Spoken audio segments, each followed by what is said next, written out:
Hi friends, आज हम लोग हाइड्रोलिक्स एंड न्यूमेटिक्स का नलों में प्रवाह चैप्टर को डिस्कस करेंगे। नलों में प्रवाह अर्थात फ्लो थ्रो पाइप्स। इसमें सबसे पहले हमारे पास है कि पाइप होता क्या है। पाइप या हिंदी में बोलें तो उसी को नल बोला जाता है। पाइप की परिभाषा कुछ इस प्रकार है, किसी प्रकार की अनुप्रस्थ काट, चाहे वो वृत्ताकार हो या आयताकार हो, वाली एक बंद वाहिका को पाइप कहते हैं। यानी कि कोई भी अनुप्रस्थ काट हो, चाहे वो वृत्ताकार या आयताकार, उस टाइप की अनुप्रस्थ काट की कोई बंद वाहिका यानी क्लोज्ड कंड्यूट हो तो उसी को क्या बोलते हैं हम लोग? पाइप बोलते हैं, या हिंदी में बोले तो नल। साधारणतः पाइप की काट वृत्ताकार होती है। अधिकतर जो पाइपें प्रयोग की जाती हैं उसकी जो अनुप्रस्थ काट होती है वो वृत्ताकार ही होती है। आयताकार काट की बहुत ही रेयरेस्ट केस में प्रयोग की जाती है। पाइप में द्रव प्रवाह किसी दाब के अंतर्गत होता है। जो पाइप में प्रवाह होता है वो दाब के कारण होता है, ना कि ढलाव के कारण। पाइप में प्रवाह एक स्थान से दूसरे स्थान पर किसके कारण होता है? दाब के कारण। यानी दाब में जब परिवर्तन रहेगा, यानी कि मान लीजिए पाइप है जिसमें इधर से इधर फ्लो चल रहा है, बाएं से दाएं की तरफ फ्लो जा रहा है, तो यानी कि इसमें बाएं से दाएं फ्लो तभी होगा पाइप में जब बाएं के तरफ का दाब दाएं के तरफ से दाब से अधिक हो। यानी बाएं का दाब अधिक हो तभी बाएं से दाएं की तरफ द्रव या कोई गैस हो उसी का प्रवाह होगा। अगला है पाइपों में प्रवाह। हाइड्रोलिक्स के अंतर्गत पाइप में से प्रवाह का तात्पर्य क्या है? प्रवाह का तात्पर्य कि द्रव पाइप की काट को पूरा भर कर दाब के अंतर्गत प्रवाहित होता है। यानी पाइप में ये माना जाता है कि जो प्रवाह होता है वो पूरा भर करके ही होता है, और किसके कारण होता है? दाब के कारण होता है। और यदि पाइप में जो द्रव है पूरा भर कर नहीं बह रहा है और उसकी सतह पर जो दाब है वायुमंडलीय दाब है, तो उसी को हम क्या बोलेंगे? खुला चैनल। तब उसको हम पाइप नहीं बोलेंगे, तब उसको हम क्या बोलेंगे? खुला चैनल बोलेंगे, यानी ओपन चैनल। ओपन चैनल किसको बोलेंगे? यदि किसी पाइप की काट पर द्रव जो है वो पूरा भरकर नहीं बहता है और उसकी ऊपरी सतह पर वायुमंडलीय दाब है। वायुमंडलीय दाब कब होगा? जब ऊपरी सतह वायुमंडल के संपर्क में होगा। तो इस प्रकार का प्रवाह क्या कहलाएगा? वायुमंडलीय प्रवाह। और ये वाहिका क्या कहलाएगी? खुली चैनल, ना कि पाइप। ठीक। ओपन चैनल में प्रवाह ढाल के कारण होता है, ना कि दाब की वजह से। ओपन चैनल में प्रवाह ढाल की वजह से होता है, यानी स्लोप की वजह से, और पाइप में प्रवाह दाब यानी प्रेशर की वजह से होता है। पाइप की उपयोगिता देख लेते हैं कि पाइप का प्रयोग हम लोग कहाँ कहाँ करते हैं। पाइप का प्रयोग देखें, तरल पदार्थों जैसे पानी हुआ, तेल, भाप आदि को कारखानों, तेल शोधकों, वाटर सप्लाई तथा घरों में विभिन्न स्थानों तक पहुंचाने के लिए पाइपों का प्रयोग किया जाता है। अगला है इंजन, कूलर, रेफ्रिजरेटर, वायुयानों, समुद्री जहाज़ों आदि में स्नेहक तेल, तरल ईंधन को एक स्थान से दूसरे स्थान तक पहुंचाने में पाइपों का प्रयोग किया जाता है। पाइप के प्रकार कि पाइप कितने प्रकार के होते हैं, टाइप्स ऑफ पाइप। अब इसको अलग अलग आधारों पर बांटा गया है। पहला है अनुप्रस्थ काट के आधार पर, यानी उसका क्रॉस सेक्शन एरिया किस टाइप का है, उसका क्रॉस सेक्शन किस टाइप का है उसके आधार पर। पहला है वृत्ताकार काट, यानी कोई पाइप है और उसके क्रॉस सेक्शन वो वृत्ताकार है तो उसको हम क्या बोलेंगे? वृत्ताकार काट वाले पाइप। और यदि उसका क्रॉस सेक्शन आयताकार है तो उसको हम क्या बोलेंगे? आयताकार काट वाले पाइप। दूसरा है लंबाई तथा व्यास के अनुपात के आधार पर। लंबाई और व्यास के अनुपात के आधार पर दो भागों में बांटा गया है। एक है छोटा पाइप, शॉर्ट पाइप। दूसरा है लंबा पाइप यानी लॉन्ग पाइप। यदि जो पाइप की लंबाई है वो अपने डायामीटर के 500 गुना से कम है तो उस पाइप को हम क्या बोलेंगे? छोटा पाइप। यानी यल लेस देन 500 डी, जहाँ डी क्या है पाइप का डायमीटर है और यल क्या है पाइप की लंबाई। यानी पाइप की लंबाई यदि उसके व्यास के 500 गुना से कम है तो उस पाइप को हम बोलेंगे छोटा पाइप, और यदि पाइप की लंबाई व्यास के 500 गुना से अधिक है तब उसको क्या बोलेंगे हम लंबा पाइप।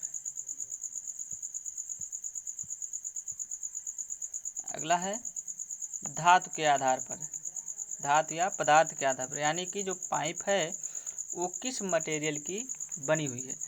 जिस मटेरियल की पाइप बनी होती है उसी मटेरियल के नाम से उस पाइप को पुकारते हैं। जैसे अगर जो पाइप रबर की बनी हुई है तो उसको हम क्या बोलेंगे रबर पाइप, यदि वो पाइप स्टील की बनी हुई है तो उसको हम बोलेंगे स्टील पाइप, एल्युमिनियम की बनी हुई है तो एल्युमिनियम पाइप। इसी प्रकार लोहा आदि जिस मटेरियल का वो पाइप बना होता है उसी के नाम से उसको पुकारते हैं। अगला है हेडिंग पाइप की माप विशिष्टियाँ, साइज स्पेसिफिकेशन। कोई भी सामान हम खरीदने जाते हैं तो उसके स्पेसिफिकेशन के बारे में ज़रूर जानकारी लेते हैं। ठीक उसी प्रकार यदि हम पाइप को खरीदने जाएं या पाइप के बारे में स्पेसिफिकेशन जानें तो उस पाइप के बारे में हमें क्या क्या नॉलेज होना चाहिए, तब जा कर के उसके स्पेसिफिकेशन की पूरी जानकारी होती है। पहला क्या है पाइप का व्यास, यानी हमें पाइप का व्यास पता होना चाहिए कि जो पाइप है हमारे पास वो किस व्यास का है, कितना उसका डायमीटर है। दूसरा क्या निर्माण विधि, यानी जो पाइप बन करके आई हो किस विधि से बन करके आई है, ढलाई के द्वारा, कर्षण के द्वारा या बिल्डिंग द्वारा, किस विधि से बना हुआ पाइप। सीवन या सीवन रहित पाइप, यदि पाइप में कहीं पर ज्वाइंट है, चाहे वो ज्वाइंट रिवेट द्वारा हो या वेल्डिंग द्वारा, यानी कि कोई लंबी सी चादर है उसको हम लपेट करके पाइप बनाते हैं तो उसमें क्या करते हैं वेल्डिंग कर देते हैं दोनों सिरों को लगा करके या रिवेटिंग कर देते हैं। तो यदि जोड़ है तो उसको हम क्या बोलेंगे सीवन पाइप, और यदि जोड़ नहीं है तो उसको हम बोलेंगे सीवन रहित पाइप। निर्माण पदार्थ, यानी जो पाइप बना हुआ किस मटेरियल का बना हुआ है ये भी जानना आवश्यक है, जैसे ढलवा लवा हुआ या तांबा हुआ या सीमेंट हुआ या रबर हुआ। पांचवा है उपयोग, यानी कि जो पाइप है वो किस उपयोग में आने वाला है, किस उपयोग के लिए है, पानी की सप्लाई या पानी की आपूर्ति के लिए, तेल के लिए है या फिर गैस के लिए या फिर भाप के लिए। छठा है छोटा या बड़ा पाइप, जो पाइप है वो छोटा है या बड़ा है। छोटा या बड़ा हम कैसे डिफाइन करेंगे, यदि यल लेस देन 500 इंटू डी तो इसको हम बोलेंगे छोटा पाइप, और यदि यल ग्रेटर देन 500 डी तब उसको हम क्या बोलेंगे बड़ा पाइप। ठीक, पाइप में प्रवाह संबंधी कुछ परिभाषाओं को देख लेते हैं, जिसमें पहला है भीगी परिमाप, वेटेड पेरीमीटर। भीगी परिमाप क्या होता है, पाइप या चैनल की अनुप्रस्थ काट की वह लंबाई, अनुप्रस्थ काट,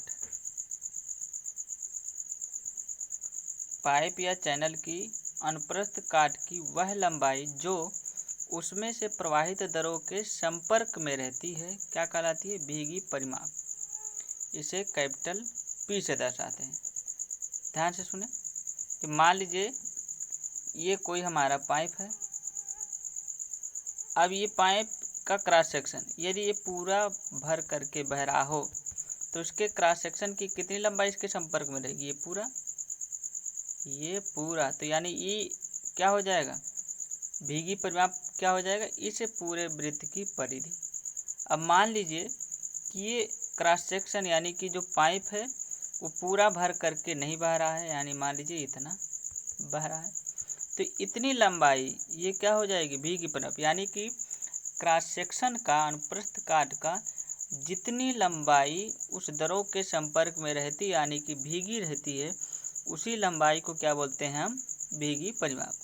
मान लीजिए कोई आयताकार क्रॉस सेक्शन का पाइप है, मान लीजिए इस प्रकार, इसमें कोई पानी बह रहा है। ठीक, अब इतना पानी भरा हुआ है तो हम क्या इसका भीगी परिमाप निकालें कैसे, ये वाला सिरा भीगा हुआ यानी दरों के संपर्क में, ये वाला सिरा इतना और ये वाला, तो इन्हीं तीनों को हम जोड़ लेंगे, क्या कहलाएगा, ये वेगी परिमाप कहलाएगा। यानी कि किसी भी अनुप्रस्थ काट की वह लंबाई जो दरों के संपर्क में रहती है उसे क्या कहते हैं हम, वेगी परिमाप। और परिमाप आ गया तो परिमाप का मात्रक क्या होगा, जो लंबाई का मात्रक होता है, यानी कि मीटर, सेंटीमीटर, मिलीमीटर जो भी हम लें। और एसआई पद्धति की बात करें तो क्या होगा, मीटर हो जाएगा। अगला है द्रवीय माध्यमान गहराई, हाइड्रोलिक मीन डेप्थ या द्रवीय त्रिज्या, हाइड्रोलिक रेडियस। पाइप में बह रहे दरों की अनुप्रस्थ काट के क्षेत्रफल तथा उसकी भीगी परिमाप के अनुपात को द्रवीय मध्यमान गहराई कहते हैं। इसे स्मॉल m से दर्शाते हैं। द्रव्य मध्यमान गहराई क्या है कि पाइप में जो द्रव बह रहा है उसके अनुप्रस्थ काट का क्षेत्रफल ले लें और भीगी परिमाप का अनुपात, यही क्या कहलाएगा, द्रवीय मध्यमान गहराई स्मॉल m, यानी कि A/P क्या कहलाएगा, द्रवीय मध्यमान गहराई m, जहाँ ये क्या है, दरों की काट का क्षेत्रफल और P क्या है, भीगा परिमाप। दरों की काट का क्षेत्रफल का मतलब, ये मान लीजिए कोई पाइप है, अनुप्रस्थ काट उसका सर्कुलर है। अब इसमें ये दरों बह रहा है तो ये दरों क्या है, ये भी सर्कुलर आकार हो जाएगा। तो इसका जो एरिया होगा ये क्या होगा, ए का मान, यानी कि दरों की काट का क्षेत्रफल। मान लीजिए कि ये पूरा पाइप भर करके नहीं बह रहा, कोई भी दरों पूरा भर करके नहीं बह रहा, यानी अब इतना एरिया है जो दरों है वो इतने एरिया में है, तो उसकी काट का क्षेत्रफल ये ले लेंगे, ये क्या कहलाएगा हमारा, ए का मान। ठीक, यानी कि A/P क्या कहलाएगा, द्रवीय माध्यमान गहराई या द्रवीय त्रिज्या भी कहते हैं उसी को। अब अलग अलग काटों के लिए हमको निकालना हो m का मान, हाइड्रोलिक मीन डेप्थ का मान, तो कैसे निकालेंगे। पहला है हमारे पास वृत्ताकार काट वाले पूरे भरे पाइप के लिए m का मान, यानी कि एक सर्कुलर क्रॉस सेक्शन का पाइप है हमारे पास। अब उसके लिए हमको m का मान निकालना हो और वो पाइप पूरा भर करके उसमें दरों प्रवाहित हो रहा है। अब उसके क्रॉस सेक्शन एरिया को यहाँ पर दिखाया गया है। ये पाइप है जिसमें पूरा दरों भर करके बह रहा है। इसके लिए हमको m का मान निकालना होगा। तो m के मान के लिए हमको A और P की जरूरत होगी। A क्या है, दरों की काट का क्षेत्रफल। तो दरों हमारा यही पूरा है, तो इसका काट क्या है, सर्कुलर है, तो इसका जो एरिया हो जाएगा, क्या होगा एरिया, ये एक वृत्त है, वृत्त का क्षेत्रफल π/4 d² होता है। d क्या होता है, इस वृत्त का व्यास। तो A का मान हो जाएगा π/4 d²। P क्या होगा, भीगी परिमाप। अब इस दरों के संपर्क में ये पूरी सतह आ रही है, तो यानी कि इसकी लंबाई, तो ये लंबाई क्या है, वृत्त की परिधि, और वृत्त की परिधि हम लोग जानते हैं क्या होता है, π/d, जैसी को लिखते हैं 2πr। चूँकि 2r यानी 2 गुणे रेडियस क्या हो जाता है, डायमीटर, इसलिए हम इसको πd भी लिख सकते हैं। ये क्या हो जाएगा हमारा, भीगी परिमाप। A और P का मान पता हो गया, अब m का मान पता हो जाएगा। दोनों की वैल्यू हम m के फार्मूले में रख देते हैं। तो A के स्थान पर हम रख देंगे π/4 d² और P के स्थान पर रख देंगे π/d। पाई से पाई कैंसिल हो जाएगा, एक d से d कैंसिल हो जाएगा, क्या बचेगा, d/4। ये हो जाएगा m का मान, यानी हाइड्रोलिक मीन डेप्थ। अब कोई सर्कुलर क्रॉस सेक्शन का पाइप है, उसमें पानी बह रहा है लेकिन पूरा भर करके नहीं, यानी कि आंशिक रूप से भर कर प्रवाहित होने वाले वृत्ताकार काट के लिए m। तो आंशिक रूप से मतलब ये अब इतना ही पाइप भरा हुआ है, यानी इसका काट सर्कुलर तो है लेकिन जो दरों भरा हुआ या कोई भी तरल भरा हुआ वो पूरा पाइप नहीं भरा हुआ है, केवल इतना ही भरा हुआ है। तो इसके लिए हमको A और P का मान चाहिए। तो A का मान, यानी कि अब ये हमको इस एरिया की बात करनी है, ये वाली एरिया, केवल इतना, ना कि पूरी सर्कुलर। तो अब किसी वृत्त के खंड का कोई क्षेत्रफल निकालना होता है तो उसका ये फार्मूला होता है। जैसे पूरे वृत्त का क्षेत्रफल तो हम लोग जानते हैं πr² या π/4 d² होता है, लेकिन अगर जो कोई वृत्त पूरा कंप्लीट नहीं है, यानी कुछ इस टाइप का, ये इतना, अब ये इतना अभी पूरा कंप्लीट नहीं है, तो केवल इतने का क्षेत्रफल निकालना हो तो क्या करेंगे, तो इसको हम क्या बोलें, वृत्त का खंड बोल देंगे। तो किसी वृत्त के खंड का क्षेत्रफल निकालना हो तो उसका ये फार्मूला होता है, एरिया बराबर r²/2 कोष्टक में theta minus sine theta. Theta का मतलब इस चाप के द्वारा केंद्र पर जो कोण बनाया जा रहा है, जैसे कि यहाँ पर है पानी हमारा इतना भरा हुआ है, तो ये पूरा हमारा एक चाप हो गया। इस चाप के द्वारा केंद्र पर जो कोण बनाया गया उसी को हम क्या बोलेंगे, ये थीटा। ठीक, तो यानी कि आर क्या हो जाएगा, इसका रेडियस, जो वृत्त है उसका त्रिज्या। तो r²/2 theta minus sine theta. अब भीगी परिमाप निकालना हो तो भीगी परिमाप हमको ये परिधि की लंबाई इतने केवल निकालना है, तो इसको हम मान सकते हैं एक चाप। तो अब चाप निकालना हो तो क्या होता है, चाप बराबर कोण गुणे त्रिज्या। तो कोण यानी इस चाप के द्वारा केंद्र पर बनाया गया कोण गुणे त्रिज्या r, यानी p क्या हो जाएगा, भीगी परिमाप r इंटू थीटा। अब p और a का मान हम m के फार्मूले में रख दें, तो ये हो गया a का मान और ये हो गया p का मान। r से r कैंसिल हो जाएगा, बचेगा क्या r/2। यहाँ क्या बचेगा, थीटा माइनस साइन थीटा बटे में थीटा।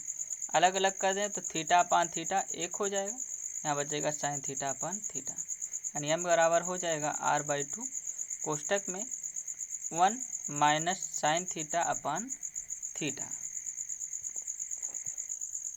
आयताकार काट के लिए m, यानी कोई पाइप है जो आयताकार क्रॉस सेक्शन है, उसके लिए हमको m का मान चाहिए। मान लीजिए कोई ये आयताकार क्रॉस सेक्शन का पाइप जिसमें इतना पूरा द्रव भर करके बह रहा है, तो इसके लिए हमको m का मान चाहिए। तो इसके लिए a और p निकालना पड़ेगा। a क्या होगा, इसका एरिया क्या हो जाएगा, ये एक आयताकार क्रॉस सेक्शन है, आयत का क्षेत्रफल क्या होता है, लंबाई गुणे चौड़ाई। तो मान लीजिए ये b है और ये h है, तो इसका एरिया कितना हो जाएगा, b इंटू एच। हमको भीगी परिमाप p चाहिए, तो p क्या होगा, इस काट का कितना लंबाई इस दरों के संपर्क में है। तो कितनी लंबाई, ये वाली भुजा, ये वाली भुजा और ये वाली भुजा, ये 3 भुजाएं इस दरों के संपर्क में हैं। तो इसके परिमाप क्या हो जाएगा, ये भुजा धन ये भुजा धन ये भुजा, यानी ये भुजा कितनी होगी, ये h है तो ये भी h होगा, यानी h धन b, ये क्या है b है, ठीक, यानी b प्लस 2h, यही क्या हो जाएगा, भीगी परिमाप कैपिटल P का मान। अब a और p का मान यहाँ रख दें, a बराबर bh और p का मान b प्लस 2h। यहाँ से आ जाएगा स्मॉल m हाइड्रोलिक रेडियस का मान।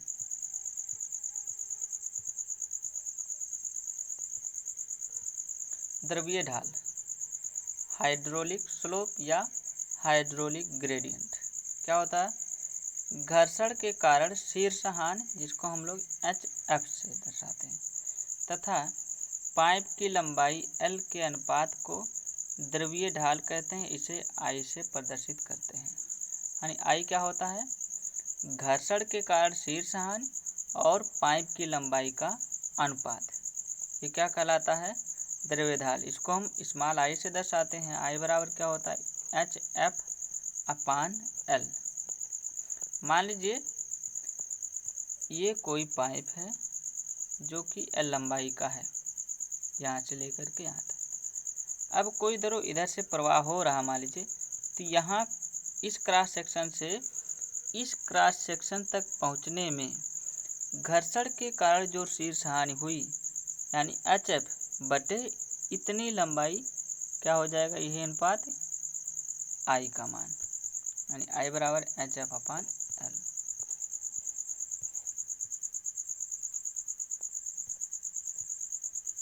विलियम फ्रूड का प्रयोग, विलियम फ्रूड्स एक्सपेरिमेंट क्या कहता है, देखें।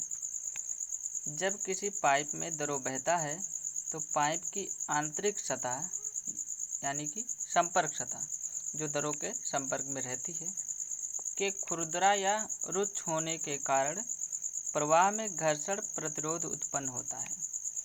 किसी भी पाइप में जब कोई द्रव बहता है तो पाइप की आंतरिक सतह कुछ ना कुछ रफनेस जरूर रहती है उसमें।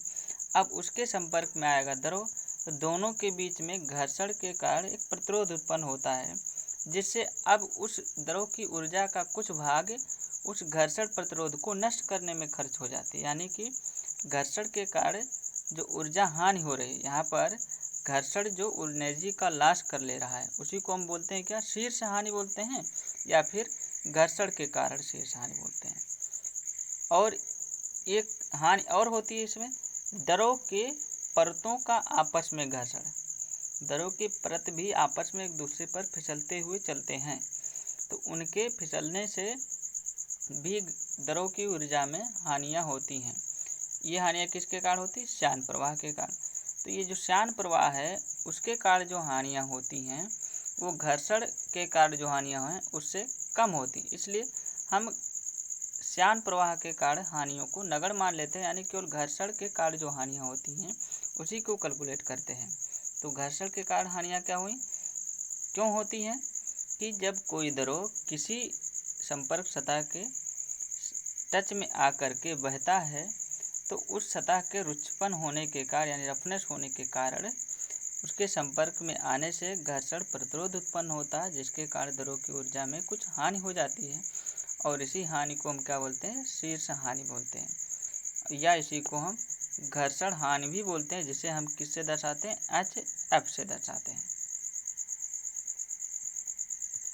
यह शीर्ष हानि प्रवाहित द्रव की विभिन्न परतों के बीच घर्षण के कारण अधिक होती है। यानी जो परतों के बीच में घर्षण के कारण यानी श्यान प्रवाह के कारण जो हानि होती है उससे ये अधिक होती है। अतः द्रव की ऊर्जा की हानि उसकी विभिन्न परतों के श्यान प्रतिरोध के कारण होती है। फ्रोड ने प्रयोगों द्वारा यह पता लगाया कि द्रव प्रवाह के अंतर्गत जो घर्षण प्रतिरोध कैपिटल R होता है वो अनुक्रांपाती होता है A/V² के। ये प्रयोगों द्वारा फ्रोड ने निष्कर्ष निकाला कि जो घर्षण प्रतिरोध कैपिटल R का मान है वो अनुक्रांपाती होता है A/V² के।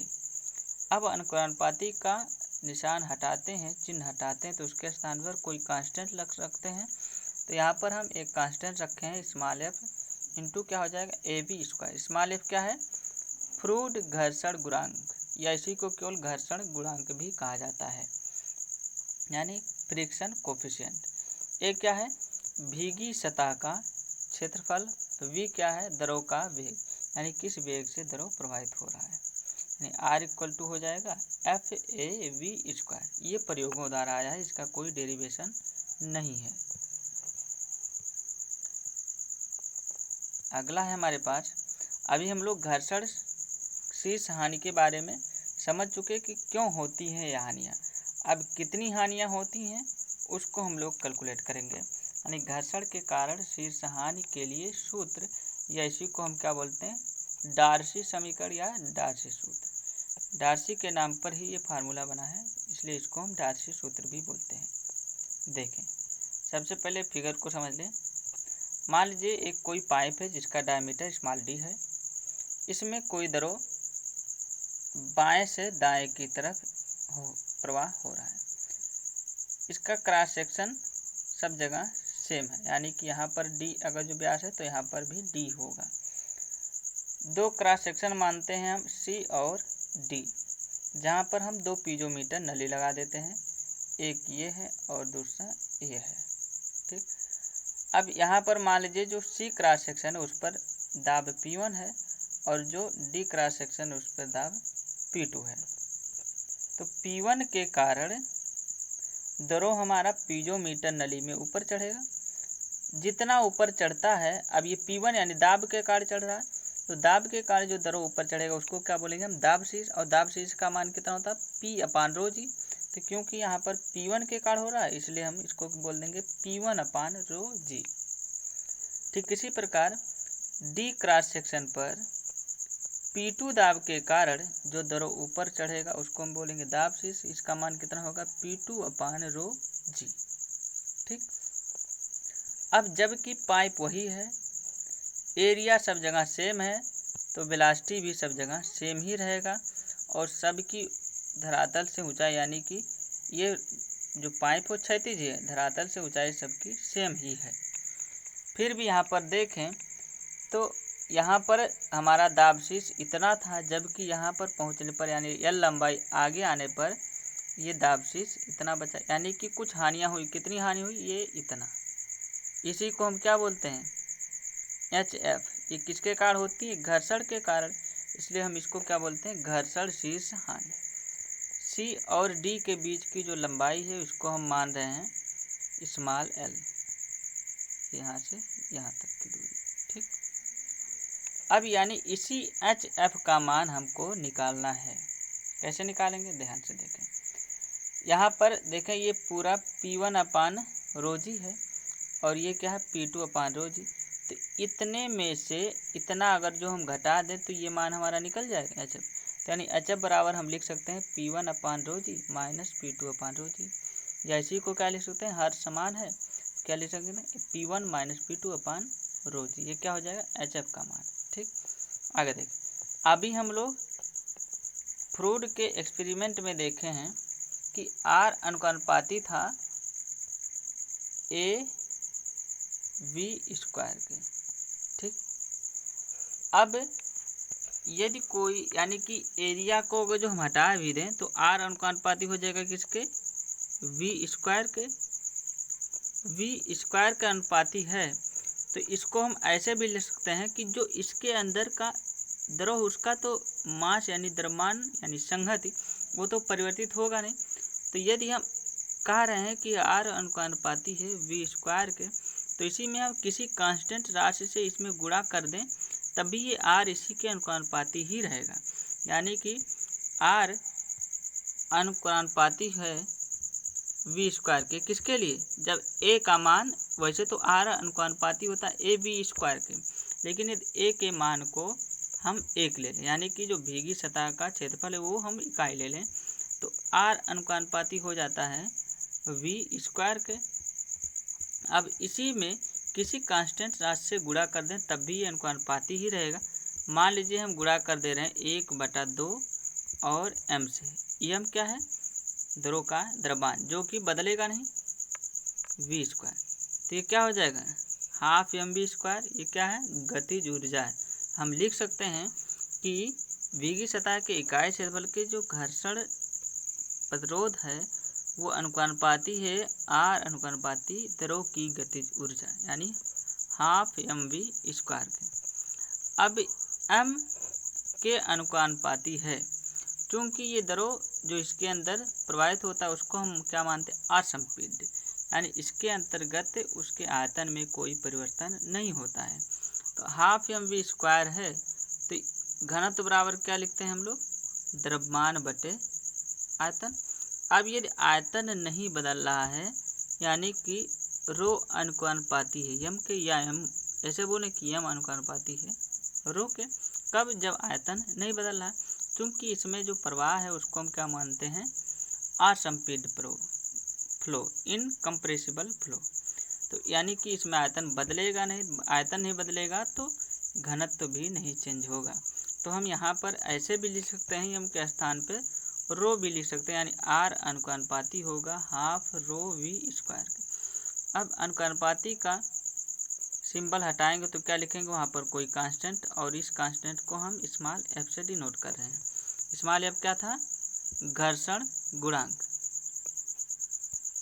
यानी R बराबर आ गया क्या? हाफ f रो V स्क्वायर। ये किसके लिए था? इकाई भीगी सतह का क्षेत्रफल के लिए। अब मान लीजिए L लंबाई में हमको घर्षण बल निकालना है, तो L लंबाई की भीगी सतह का क्षेत्रफल कितना होगा? मान लीजिए ये पाइप है, ठीक। अब इसके अंदर जो ये सतह होगी किनारे किनारे वाला पूरा, यहाँ से लेकर के यहाँ तक पूरा, वो क्या होगा? द्रव के संपर्क में होगा, यानी उसी का हमको क्षेत्रफल चाहिए अंदर वाला। यानी इसको हम पाइप को ऐसे बीच से फाड़ दें, ये पाइप अगर जो ऐसे है, यहाँ से इसको हम फाड़ के इधर अलग कर दें, उधर का अलग कर दें, यानी कि कुछ इसका क्रॉस सेक्शन ये ऐसे आ जाएगा। यानी अब हमको इसका क्षेत्रफल चाहिए, तो इसका क्षेत्रफल कैसे निकलेगा? ये क्या होगा हमारा?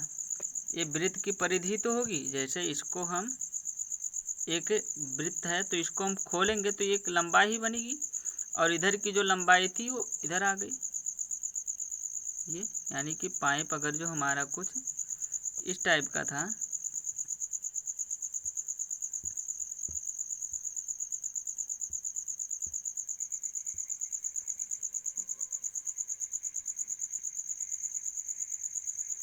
तो इस वाले ये वाली जो परिधि है इसको खोलेंगे तो ये लाइन बनेगी, और इधर वाली लाइन ये सीधी इधर आ जाएगी और ये पूरा सीधा इधर। तो ये वाली लंबाई कितनी होगी, यही वृत्त की परिधि तो होगी, कितनी, पाई इंटू डी। और ये कितना होगा लंबाई, ये पाइप की लंबाई हम माने हैं यल। तो क्षेत्रफल क्या हो जाएगा, लंबाई गुणे चौड़ाई, यानी ये पूरा क्षेत्रफल एल गुणे पाई इंटू डी। ये एल लंबाई में घर्षण बल निकल जाएगा। तो ये लंबाई में घर्षण बल क्या हो जाएगा, आर गुणे नल की भीगी सतह का क्षेत्रफल। ऊपर क्या लिखे थे, एकांक भीगी सतह के क्षेत्रफल के लिए। तो यह लंबाई में उसी में भीगी सतह के क्षेत्रफल से हम गुणा कर दें, आर में नल की भीगी सतह के क्षेत्रफल का गुणा कर। तो आर अनुपाती किसके हो जाएगा, पाई डी इंटू एल। ये क्या हो जाएगा, भीगी सतह का क्षेत्रफल। या ऐसे इसको लिख सकते हैं, आर के स्थान पे हम लिख दें half F rho we square into pi D into L. अब ऊपर देखें, सी और डी के बीच में फिगर में यहाँ पर ध्यान दें, यहाँ क्रॉस सेक्शन सी पर प्रेशर कितना माने हैं P1। तो यहाँ पर अगर जो हमको दाब के कारण जो बल है क्रॉस सेक्शन सी पर दाब के कारण बल यानी दाब बल को निकालना हो तो क्या करेंगे, प्रेशर यानी दाब में इसके क्रॉस सेक्शन एरिया का गुणा करते हैं। मान लीजिए कि क्रॉस सेक्शन एरिया सी पर कितना है, ए है, तो सी क्रॉस सेक्शन पर दाब बल कितना हो जाएगा, P1 इंटू ए 1। और क्रॉस सेक्शन डी पर कितना हो जाएगा दाब बल, प्रेशर कितना है P2, तो कितना हो जाएगा P2 इंटू A2।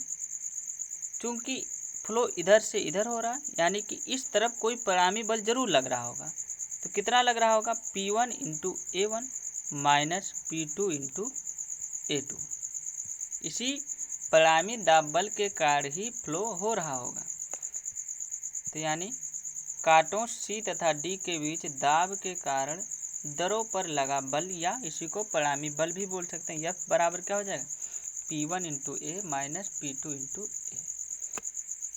ए कामन ले लेंगे, क्या बचेगा, P1 माइनस P2 इंटू ए क्या है, क्रॉस सेक्शन एरिया है, कितना हो जाएगा, यदि डायमीटर डी है तो क्या लिख सकते हैं इसको, पाई/4 डी स्क्वायर। अभी ऊपर देखे हैं हम कि घर्षण प्रतिरोध निकाल चुके हम लोग, जो अगर जो फ्लो इस दिशा में है तो घर्षण प्रतिरोध हमारा इस दिशा में होगा। अब इस दिशा में परिणामी बल हम निकाल चुके, तो यदि फ्लो हमारा वाकई में इधर हो रहा है तो उस बल को ये जो घर्षण प्रतिरोध है इस घर्षण प्रतिरोध से अधिक या बराबर होना चाहिए, तभी ये फ्लो इधर हो सकता है, नहीं तो ये घर्षण के कारण फ्लो हो ही नहीं पाएगा। यानी कि संतुलन की अवस्था देखी जाए तो फ्लो तभी होगा जब इस दिशा यानी दाहिने तरफ का जो बल है वो बराबर हो बाएं तरफ के बल।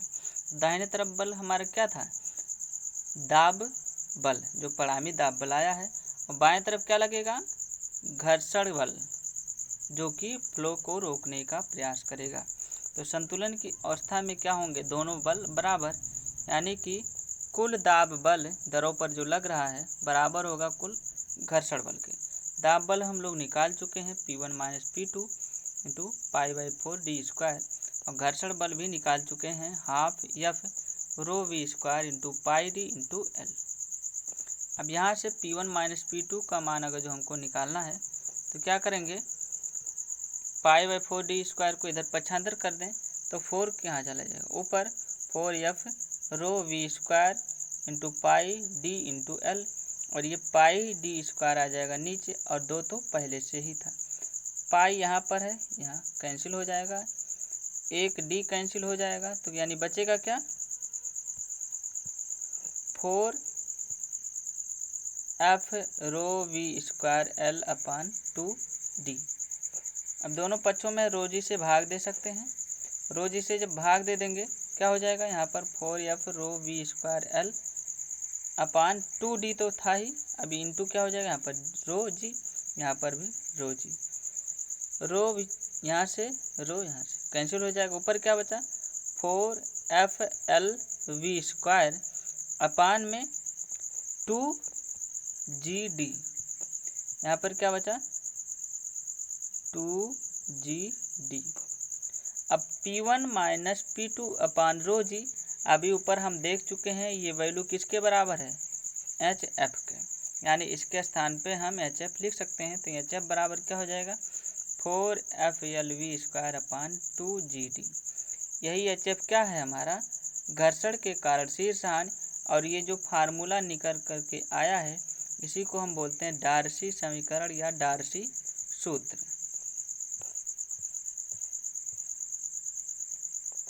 अगला है चेजी सूत्र या चेजी फार्मूला।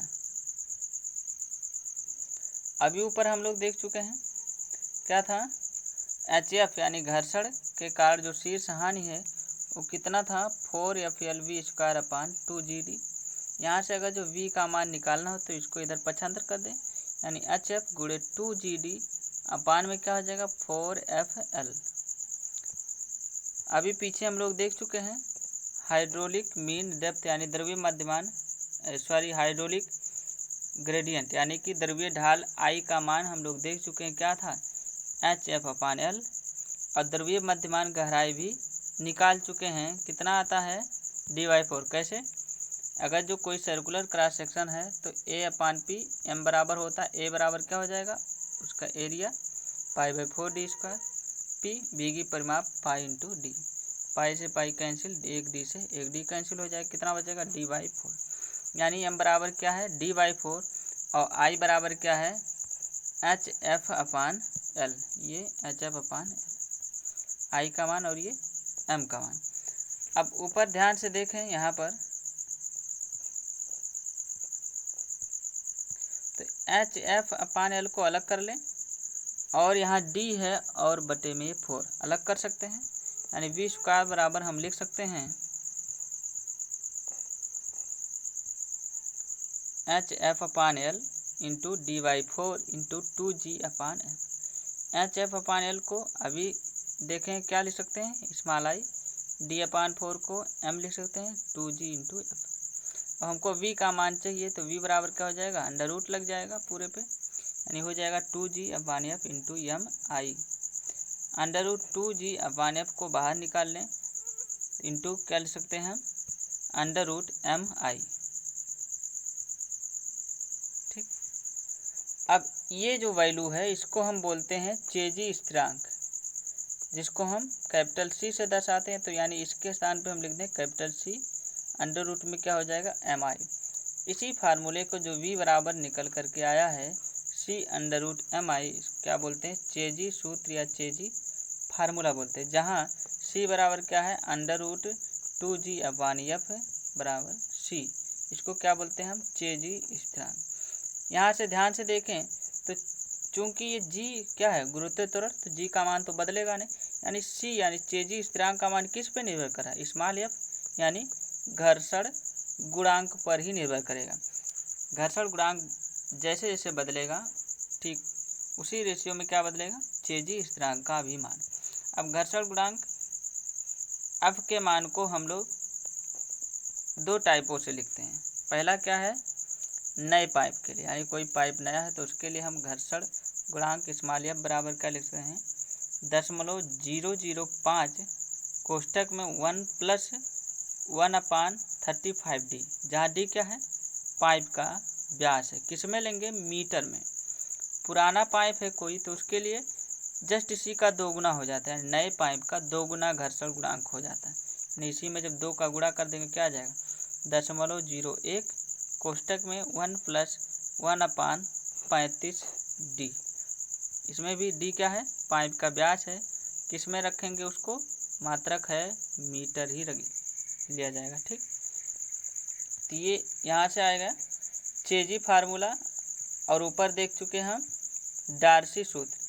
अब इन्हीं दोनों फार्मूलों पर आधारित हम लोग कुछ क्वेश्चन को सॉल्व करेंगे। पहला क्वेश्चन है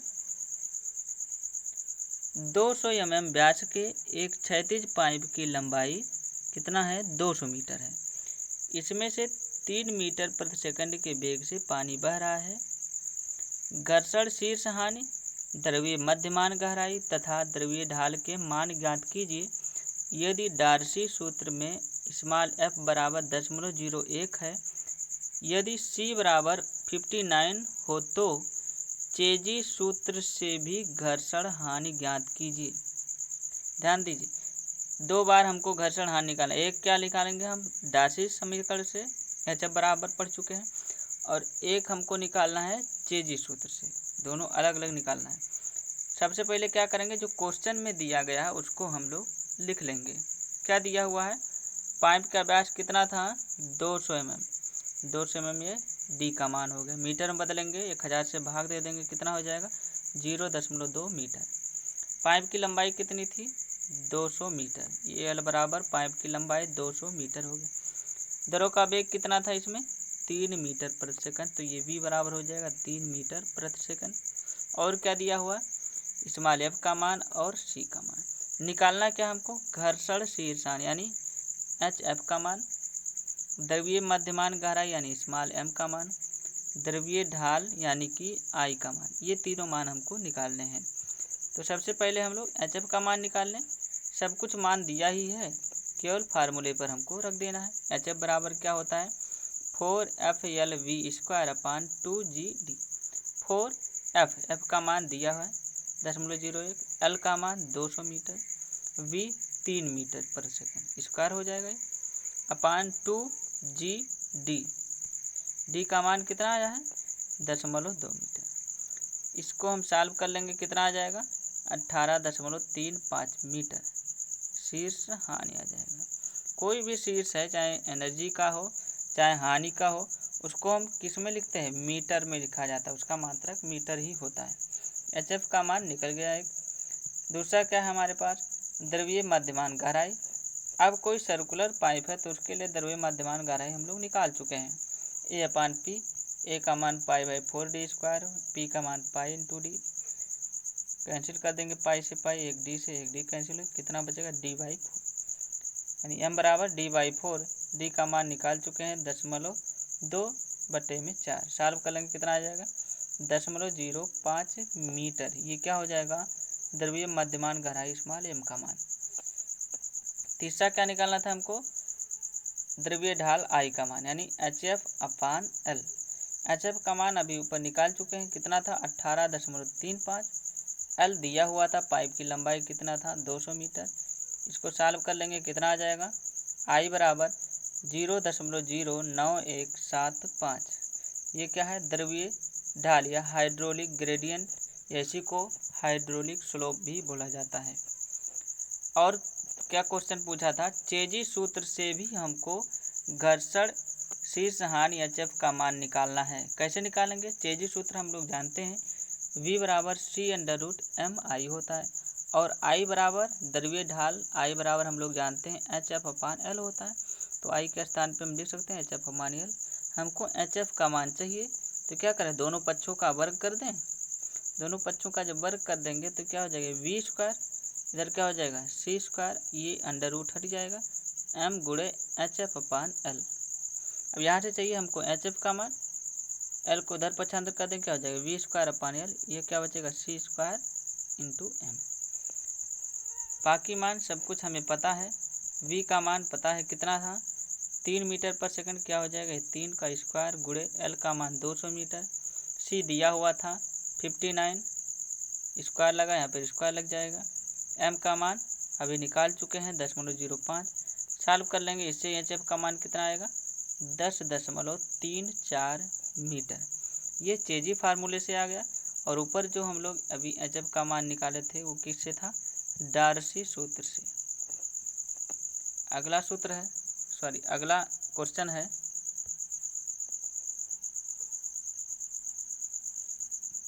यदि किसी पाइप में पानी बह रहा है तब पाइप में पानी बहते हुए घर्षण शीर्ष हानि कितना है? 37 मीटर। घर्षण शीर्ष हानि यानी HF का मान कितना है? 37 मीटर। पाइप का व्यास 150 mm यानी स्मॉल d का मान लंबाई 3600 मीटर यानी L का मान। यदि विसर्जन कितना है 20 गुणे 10⁻³ मीटर क्यूब प्रति सेकंड हो तो घर्षण गुणांक का मान ज्ञात कीजिए।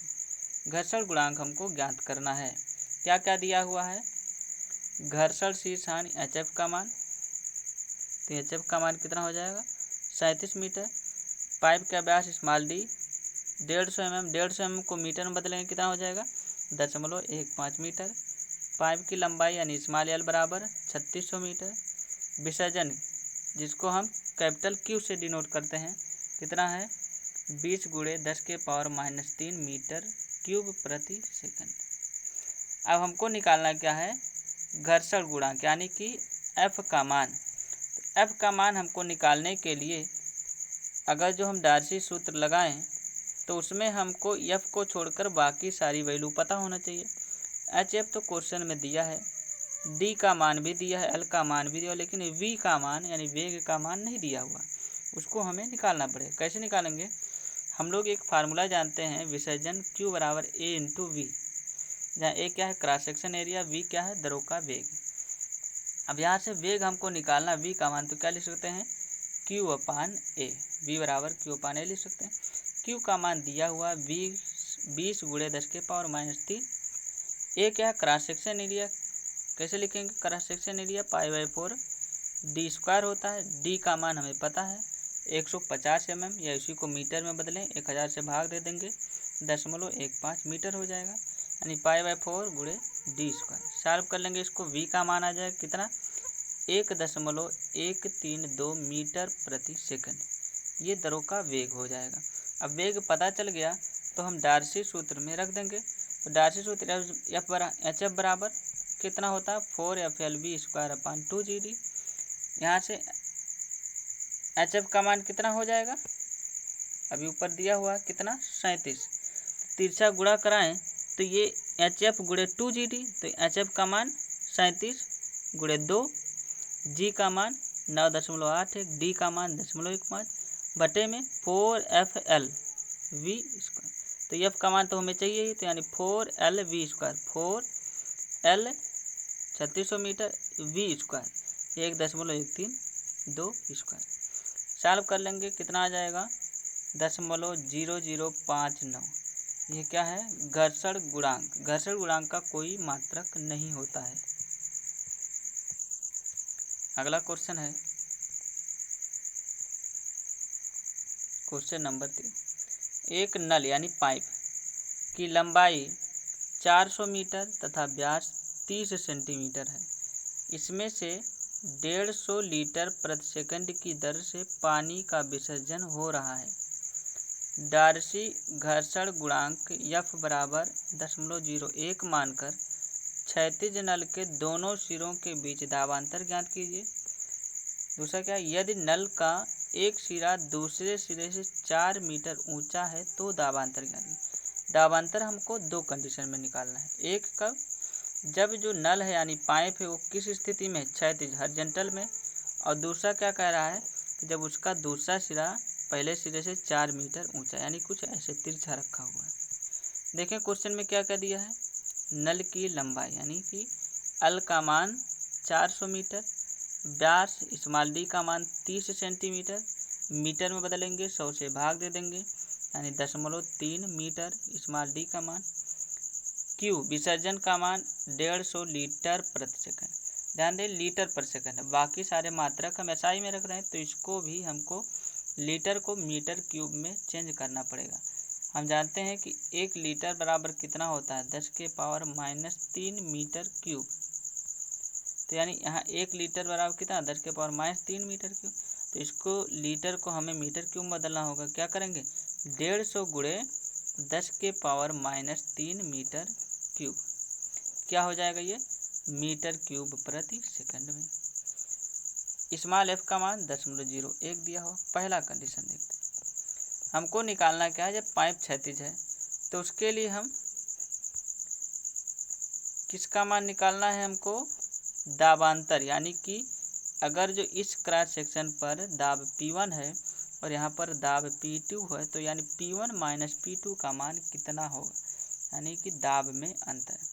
तो उसके लिए सबसे पहले हम लोग HF निकाल लें। HF निकाल लेंगे तो P1 माइनस P2 तो निकल ही जाएगा। क्यों? क्योंकि HF बराबर हम क्या लिख सकते हैं, P1 अपान रो जी माइनस कर देंगे P2 अपान रो जी, क्योंकि पूरे मान में से यदि इतना मान घटा दिया जाए तो ये HF बच जाएगा। तो यानी HF बराबर हम और क्या लिख सकते हैं, P1 अपान रो जी माइनस P2 अपान रो जी। और HF के लिए एक डार्सी सूत्र भी हम लोग निकाल चुके हैं, 4FLV² अपान 2GD। तो यहाँ से वेग v का मान नहीं दिया था, विसर्जन दिया था, तो वेग v का मान हम विसर्जन की सहायता से निकालेंगे। Q अपान A से Q 150 गुणे 10 के पावर माइनस 3 था। A का मान y/4 गुणे d² यानी 0.3 का स्क्वायर। सॉल्व कर लेंगे, वेग v का मान आ जाएगा 2.12 मीटर प्रति सेकंड।